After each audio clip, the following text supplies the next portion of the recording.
सबसे पहले 1999 में जब ये चुंगी टैक्स लिया जाता था, तो उस वक्त के वजीर आजम नवाज शरीफ साहब के पास बिजनेसमैन पहुंचे और कहा कि ये हमारी गाड़ियों को रोका जाता है, आप हमें जीएसटी में एक यकमुश्त हमसे पैसे ले लें। 2.25% जो है वो जीएसटी का फिक्स कर दिया गया कि वो जिला ऑक्ट्राय टैक्स में वो बांटे जाएंगे, डायरेक्ट डिस्ट्रिक्ट्स को जाएंगे। 2000 वो मिलने लगा।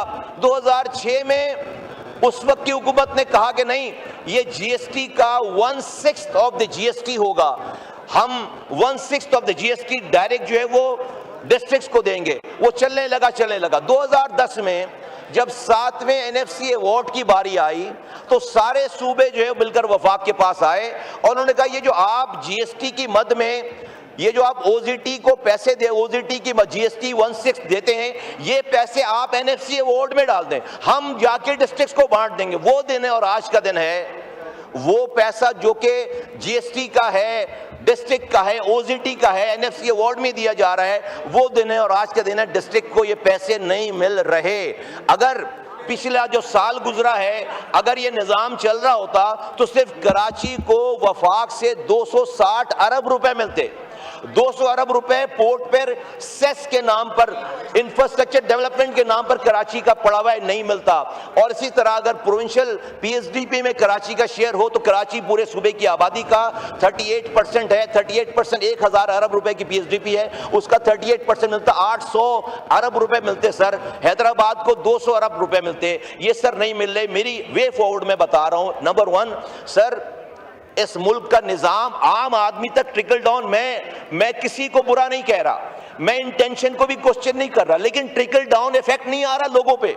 आप जब तक इस निजाम को डिवॉल्व नहीं करेंगे, जब तक ये निजाम लोगों को सर्व नहीं कर पाएगा, तो मेरी दोबारा इस ज़बान से मुअद्दबाना गुजारिश है कि ये नहीं देखें कि क्या कह रहा है, कौन कह रहा है, ये देखें कि क्या कह रहा है। हमने एक आईनी तरमीम मूव कर रखी है जो कि आर्टिकल 140A की आईनी तरमीम है। उस आईनी तरमीम को ठंडे दिल से उस पर सोचा जाए, देखा जाए और उसके ऊपर वो है वे फॉरवर्ड, वो है पेनेसिया इस मुल्क के बदहाल निज़ाम को, गवर्नेंस के निज़ाम को लोगों के डोर स्टेप पर लेके जाने वाला वो सर निज़ाम है। और इसी के साथ साथ सर मैं ये कहना चाहता हूं कि ये जो हमारे यहाँ इस वक्त सर एक रोड बन रही है सक्खर टू हैदराबाद। ये हम जब स्टैंडिंग कमेटी में थे, ये सर सक्खर से हैदराबाद की रोड नहीं है, ये सक्खर से कराची की रोड होनी चाहिए। इजाज भाई यहाँ पे मौजूद नहीं है, स्टैंडिंग कमेटी भी हमने एग्री कर रखा है। ये किसी के कराची हैदराबाद मोटरवे भी, वो मोटरवे नहीं है, वो तो एक्सप्रेस वे। और ये रोड शुरू होती है कराची पोर्ट के गेट से, कराची के सी पोर्ट के गेट से शुरू होती है और पेशावर तक जाती है। मिसिंग लिंक आपको पता है, हैदराबाद सक्खर मिसिंग लिंक, ये हैदराबाद सक्खर मिसिंग लिंक नहीं है, ये सक्खर से कराची तक की मिसिंग लिंक है ये सर। और ये जो नॉर्दर्न बाईपास है कराची का, जहां पर ट्रैफिक नहीं जाता, जो हैवी ट्रैफिक के लिए रात में 9 बजे सर आप कराची के आप रहते हैं, आपको पता है कि पूरा फेडरल एरिया, पूरा लियाकताबाद, पूरा वाटर पंप, सारा सब ये नाज़माबाद रात के 9 बजे हजारों ट्रॉलर जो है वो अंदर शहर के अंदर घूम रहे होते हैं, पूरे शहर का ट्रैफिक जो है वो जैम होता है। तो ये डुअल इन रोड्स को कराची की पोर्ट से लेकर सक्खर तक को इंक्लूड किया जाए और सिर्फ हैदराबाद सक्खर ना कहा जाए इसको, नंबर 1। और सर एक बहुत इंपॉर्टेंट प्रोजेक्ट है कराची का, सर मैं कंक्लूड कर रहा हूं, मुझे 2-3 मिनट। K4 के नाम से सर एक प्रोजेक्ट है, कई सालों से चल रहा है, मेरे जमाने में कंसीव हुआ वो, मैं इसकी डिटेल में नहीं जाता।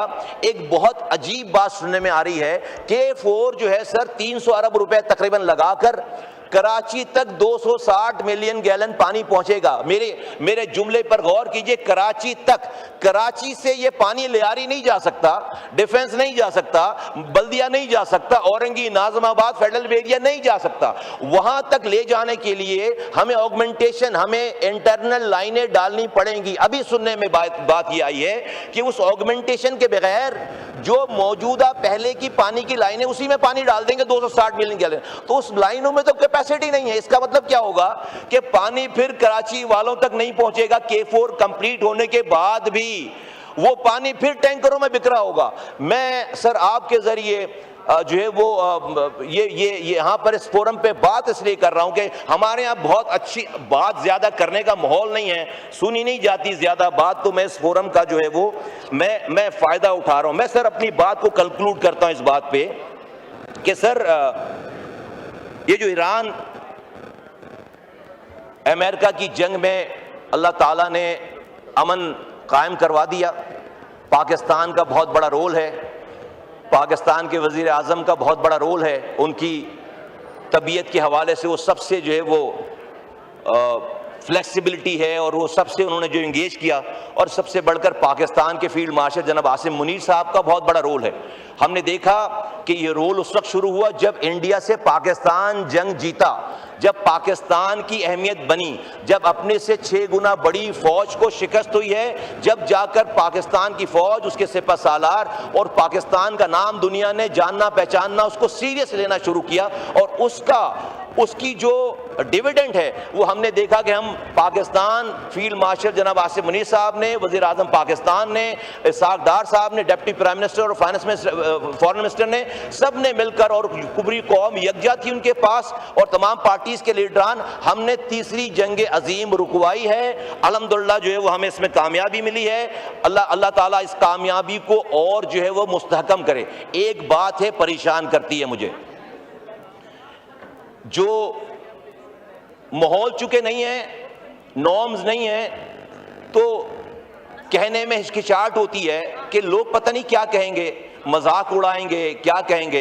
एक बात परेशान करती है, और वो कुरान की आयत है जिसमें मोमिनों को खुद मुखातिब करके कहा गया है कि मोमिनों, अगर तुम मोमिन हो, तो मफहूम अर्ज कर रहा हूं, तो सूद का कारोबार, सूद का निज़ाम जो है वो छोड़ दो, और अगर तुम ऐसा नहीं करोगे तो अल्लाह और उसके रसूल से जंग है।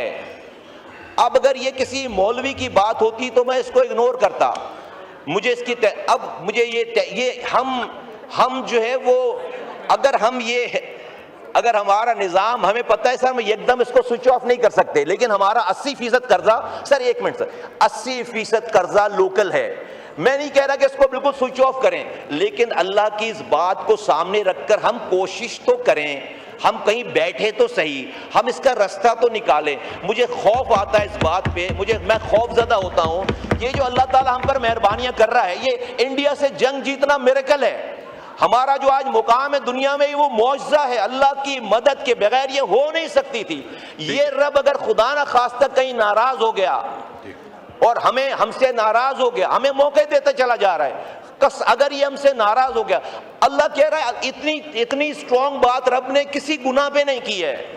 मेरे वजीर खजाना साहब यहाँ नहीं है, मैं उनसे बहुत माजरत से कहता हूँ ये बात, वो नाराज हो चांस, मैं नहीं कहता कि भाई अपना इंटरेस्ट के एक दिन में बंद कर दो, लेकिन कहीं से बैठ के सोचना तो शुरू। अल्लाह कह रहा है कि अगर ये नहीं करोगे तो अल्लाह और उसके रसूल से जंग है। क्या हम अल्लाह और रसूल के से जंग में हैं? मुझे इस बात का खौफ आता है। मैं पाकिस्तान के चलाने वाले सारे लोगों से कहता हूँ कि अपने अपने से की कोशिश तो करें, कम से कम। पाकिस्तान जिंदाबाद, पाकिस्तान पाइंदाबाद। शुक्रिया।